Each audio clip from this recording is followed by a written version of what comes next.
Alhamdulillahirabbil alamin. Wassalatu wassalamu ala asyrofil anbiya'i wal mursalin wa ala alihi wa sahbihi. Saudaraku,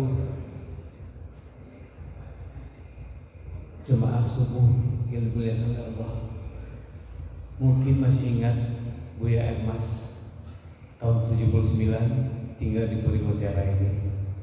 Ketika almarhum pendiri masjid ini, Kak Jijeng, meminta Buya memberikan bimbingan kepada remaja tentang makros bacaan Al-Quran. Apa 3 tahun kemudian yang namanya Buya Emas berada di depan jemaah sekalian hari ini telah membuat karya buku pertama adalah Zikir Qalbi mengantarkan manusia kepada tujuannya, yang nanti kita akan praktekkan sehari-hari. Apa yang dimaksud dengan Zikir Qalbi itu? Kedua, buku tentang sajak-sajak spiritual dan cinta. Ketiga, buku tuntunan mengasah kepekaan spiritual, impian sampai kepada Allah. Lalu buku yang terakhir adalah tuntukan ajakan bermakrifat kepada Allah Sang Pemberi Hidayah.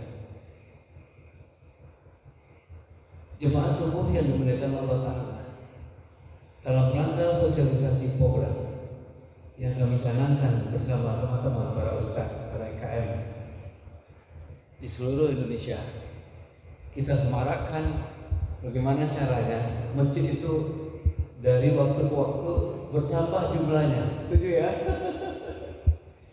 Karena tidak ada pilihan lain kecuali khususnya pria haruslah setiap subuh, zuhur, asyar, maghrib, isya berjemaah. Betul nggak? Alangkah indah dan nikmatnya kita berjemaah salat di masjid itu. Oleh sebab itu ada sebuah keharusan kita melaksanakan sholat di masjid berjemaah. Itu terutama ya. Jikalau kita melakukan konsisten sholat berjemaah di masjid, insya Allah persoalan kita, baik masalah rumah tangga, ekonomi, politik dan segalanya selesai. Apa sebab? Kita telah melaksanakan ibadah itu di rumah Allah. Kita melaksanakan di istana Allah. Mengamal Rasulullah SAW diperintahkan oleh Allah menyediakan istananya itu ialah tempat keberadaan umat untuk berbagai macam kegiatan. Tapi apa yang terjadi? Saudaraku yang dimuliakan Allah Ta'ala, masjid dibangun di mana-mana dari Sabang sampai Merauke, tapi sepi. Kita lihat salat subuh cuma 2 shaf. Kita lihat salat zuhur cuma 1 shaf. Asar setengah shaf. Kira-kira prihatin nggak? Kemana umat muslim ini? Kok tidak ikut salat berjemaah? Sedih nggak? Buya adalah orang paling pertama sedih, meneteskan air mata. Mengapa terjadi di Indonesia seperti ini? Begitu sepinya. Padahal tempat masjid adalah tempat yang paling indah. Kita lihat Arab Saudi, mengapa jutaan umat setiap hari berada di sana? Karena begitu mendengarkan azan, panggilan ilahi, bukan muazin yang panggil, tapi Allah yang panggil ya Pak ya. Begitu azan mereka tinggalkan semua pekerjaannya. Lapak-lapak ini tutup, berangkat ke masjid, baik di Nabawi maupun di Masjidil Haram. Makanya kita lihat keindahan, ramainya, semangatnya umat seluruh dunia datang ke sana. Dan juga di Turki kita lihat subuh itu para remaja ramai betul untuk datang ke masjid berduyun-duyun. Itu sebabnya banyak yang berkunjung ke sana sebagai kunjungan spiritual untuk melihat keindahan keramaian masjid-masjid di negara Arab Saudi dan Timur Tengah. Pertanyaannya, bagaimana kalau di Indonesia jumlah penduduknya paling besar di dunia meramaikan masjid? Apa yang terjadi Bapak? Maka miskinan tidak akan melanda lagi. Orang kaya mau menyumbang ke orang miskin. Betul ya? Indah nggak kira-kira? Indah sekali. Dan itu semangatnya luar biasa bila mana kita lakukan konsisten bersama-sama. Ini coba lihat. Ini kita subuh ini cuma 2021 ya. Tapi nggak apa-apa, belum ada kata terlambat kepada bapak-bapak sekalian.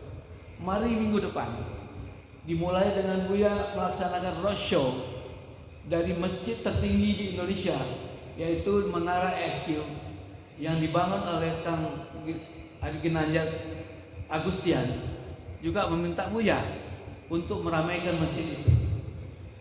Sudah kita lakukan, Buya sudah menjadi imam 3 kali di masjid tertinggi itu, tidak jauh dari domisili kita di sini. Tuh, dekat Citos 300 meter. Buya sudah mengajak sholat Jumat umat-umat yang nanti kita sharekan di YouTube ya, sudah ke Bapak sekalian. Kedua, masjid kubah terbesar di Asia Tenggara di Banten, juga Buya sudah berkunjung ke sana. Dan 2 masjid kemarin, Al Istiqomah dan Al Hidayah di Cilandak, Buya juga memberikan tausiah.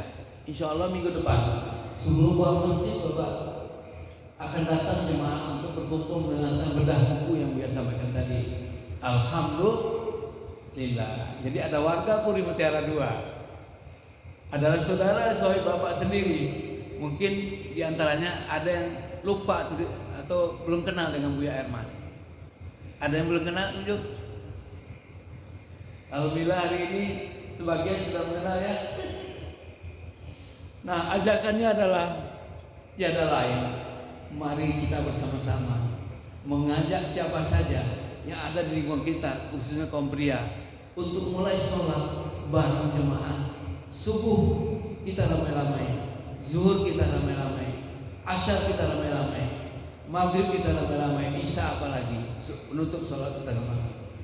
Nah, mengapa ini begitu serius kita sampaikan ini? Karena kewajiban Buya lah untuk menyampaikan apa adanya, bahwa masjidlah tempat kita berkumpul, masjidlah tempat kita mendata. Apakah ada warga kita yang sakit, atau adakah warga kita yang mengalami kesulitan ekonomi?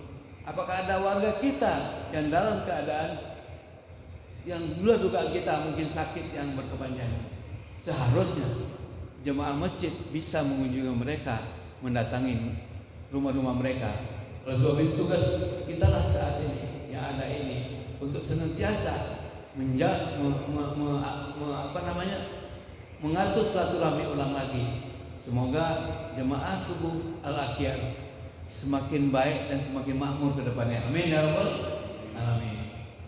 Mungkin ada pertanyaan sebelum dilanjutkan, silakan boleh bertanya mengenai buku yang disampaikan tadi. Buku itu adalah kaidah-kaidah yang disusun berdasarkan pengalaman Buya sejak 67 tahun 67 belajar dari para kiai didikan subuh, belajar daripada ustaz menulis. Nah, dia jadi buku dia. Nah, nanti bisa dipraktekkan bagaimana Al-Quran itu bunyi. Begitu kita etikanya kita baikin, kita baca dengan baik, maka Al-Quran itu menjadi nyata dalam kehidupan kita. Ya, jadi itu pesan moralnya pada pagi hari ini.